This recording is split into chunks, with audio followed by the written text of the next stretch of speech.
Before I tell you about my most challenging case, I'm going to tell you about a more current case, more recent. Because I'd like you to see from where I come from and to where I am today.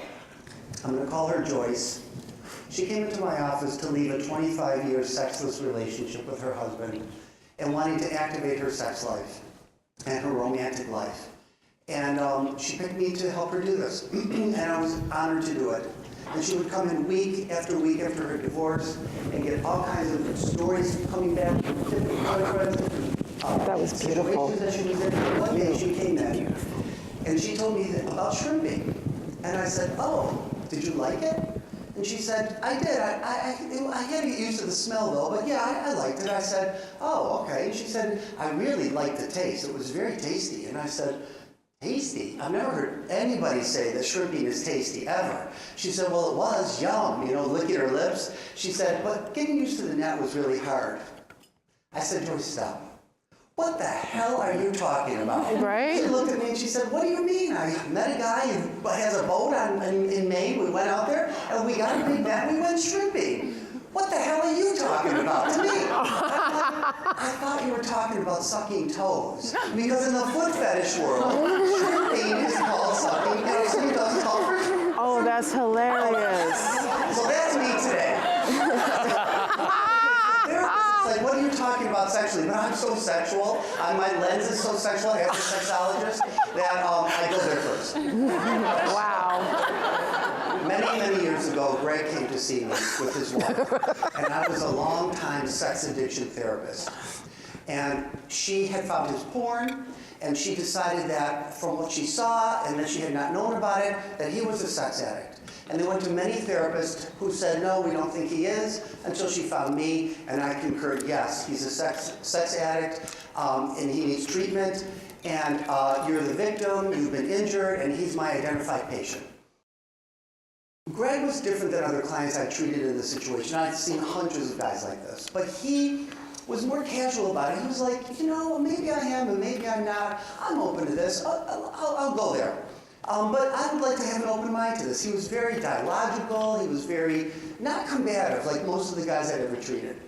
So we talked about his porn addiction and the use of porn and how it can escalate to out-of-control behaviors. And he said, that might be true, but, I've been watching porn since I was 11 years old, and I'm middle-aged now. He was the same age I was at the time.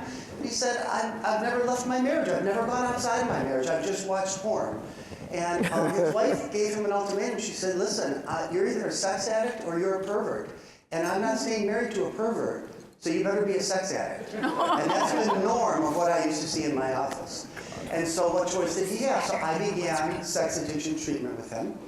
And during that time, he would tell me about what he was watching, and it was all kinds of porn. It was, anal porn, and women, and men, and gay porn, and group porn, and gangbang porn, and it had changed over time. And I said, the change over time is that it escalates. You're having a progression of the disease model. He said, maybe, but maybe it's an evolution of the things I like. I couldn't see it that way. I couldn't see that. I saw it as addiction. But I was listening to him because he wasn't being combative. He and his wife, to her credit, she was very religious, and for her, his interests and what he liked, and he had begun saying, I'd like to have an open marriage. I'd like to talk about bringing people into our relationship, and she wouldn't have it. She said, I can't spiritually and religiously go there. So they decided to divorce. I'm going to give you a little backstory about me. When I was 20, I was 24, so it's 1985. And I decide that first of all, I'm a gay man, and that was very difficult in the 70s and the 80s when I came out. AIDS crisis was around, and being gay was just not, it was very dangerous to be gay and very hard. But it was more dangerous. It was a very sex-negative time. And I was a guy who had erotic interests in kink and fetish. And I couldn't tolerate that. I enjoyed it. I need guys to do it. I had the time of my life, but I was so ashamed of it. And all I wanted to be was a normal gay guy. I just wanted to be what you call heteronormative. So if my sister had a boyfriend, I wanted a boyfriend. If she was going to get married, I wanted to get married. I wanted a straight gay life. Does that make sense? Yes, that makes sense. I really did. But I I knew I couldn't have that if I was out about my kinks and fetishes, especially in the 80s. So I found different therapists and fired several of them until one finally said, yes, I agree with you, you're a sex addict. And the gay part, I'm telling you, was really a lot easier. It was hard, but it was easier. But I even got the blessing of my Jewish bubby. So I'm Jewish, and my bubby raised me, my sister and I. And so when I was like 20, and she was 75, she just died. She was 105 years old. Wow. 105. She just died a few years ago. I know, God. And she was the bubby that came from the old world, from Russia, on the boat. Wow. I have her on video. And so I said, Bubby, I want you to know I'm gay. You raised me, and I just need you to know this. And she held my face, and she said, Joey, gay schmay. Just don't be alone. Don't be alone. She was a fucking narcissistic bitch. Do not all this woman. Do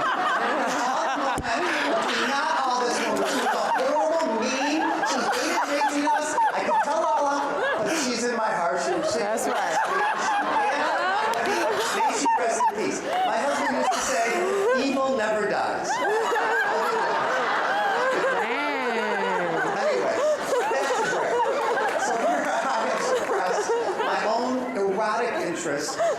And now I'm at odds with myself, and I start putting him at odds with himself. And I start saying to him, so now he's divorced, and now he's hypersexual, what I used to call promiscuous, right? So he's having all these hookups, multiple people in a day, couples, women, men. He's going to swinger parties, he's going to bathhouses. And I'm saying to him, say you chose your addiction over your marriage. You chose sex over intimacy. This is what I was trained as a sex addiction therapist. We do not get sex therapy training. So I didn't know what was happening. And he'd say, maybe I did, Joe, but I'm having the time of my life. I'm loving this. And I said, I saw his pleasure, though, as pain. And I couldn't see it as pleasure because it would mean that I would have to see mine as pleasure. And I was not there. And so then at some point, he came in and he was like, had almost an STI and some HIV scares. And I was like, see, I'm telling you, this is dangerous. It's going to catch up with you. You're in your addiction. And he'd say, but I'm having safer sex. I'm using condoms. I've never gotten anything. I think I'm pretty good in my judgment. And then he came in one day and he told me that he had he was coming in with all these stories and he was so excited, enthusiastic. And I would say, this is junkie pride. Addiction addicts have junkie pride. Because I was taught this, this euphoric recall. He said, maybe, but I think I'm just trying to tell you, I'm having a lot of pleasure out here and I don't have a lot of people to talk to. And I wanted to be able to talk to you. And I started listening with a different ear. I didn't say any of this to him because I didn't know what was happening to me, but I started getting more freedom around my own erotic interests and my fetishes and my kinks. I started questioning, am I an addict? Does sex addiction even really exist? What am I doing here? But I was still insistent openly with him that he was a sex addict. One day he came in and he told me that he had such an intense orgasm over one of his experiences that during this orgasm, his stomach hurt. It was so pleasurable, and he started to cry. And I realized that he had found his erotic sweet spot, that he had discovered his own sexual orientation by his own evolution. But I still couldn't tell him this because I couldn't tell myself this. Here I saw a man across from me helping himself better than I was able to help myself. I started to get jealous, but I would look forward to our sessions because I liked his treatment plan better than mine. And I started learning from him and listening to him. And finally, over some time, I never said any of this to him, he decided to end treatment with me. And I think he outgrew me, and I understand it because I couldn't go where he was going. So at this point, I had turned to my husband. We've been now together 26 years. Back then, it was probably 16, 17 years. And when I married him, but even when I met him, I told him I'm kinky, I have fetishes, but these are all sex addiction stuff. It'll never happen in our relationship. I didn't pick you for this. He didn't want to do any of this. It was all good. I fell in love with him. We had our own sex life that didn't include that. But now things had changed, and I was curious, erotically curious, just like Greg.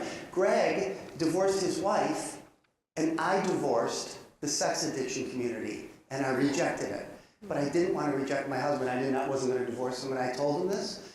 And I said, I want to do this, but I don't want to lose you. I don't want anything to happen in our relationship. I love you. You're the only man I've ever loved, and that's the truth. But there's lots of other men I'd like to engage in this kinky fetish stuff. And he looked at me, And he said, to my surprise, "That's okay. I love you too. Go, just be careful."